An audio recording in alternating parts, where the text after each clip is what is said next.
20-25 রোজা গেল, আব্বা এখন টিয়া দিল না। যাই আব্বার কাছে টিয়া নিয়েছি। আব্বা বলাও টিয়া মার্কেট করবো, 20-25 রোজা গেছে। 20-25 রোজা আছে, ঠিক আছে। কয়টা লাগবে? এই দেন 20,000 দেন। কয়টা? 20,000। 20,000 টাকা। আমার সময় আমার বাপটা দিছে 5 টাকা 10 টাকা দিছে, আমরা এদিকে দোলের মার্কেট করছি। এবার 20,000 টাকা লাগবে।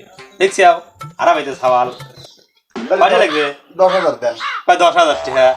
কিরে একটা গরু বেচলো 10,000 টাকা হয় না? আগে 10,000 টাকা লাগবে মার্কেট করতে, শুনছে ওদের কথা? হ্যাঁ, আচ্ছা জান, অত হিসেব মিসাব বাদ, আমি অত কিছু করে বুঝি না। আর দেন 5,000 টাকা দেন। 5,000 টাকা মাল চলো। এই যে আমার কাছে কয়টা আছে, এই টাকা দে নিয়ে মার্কেট করবে যা। এই যে 50টা টাকা দিলাম, এলাতে হবে না। এই 50টা টাকা নিয়ে যা মার্কেট।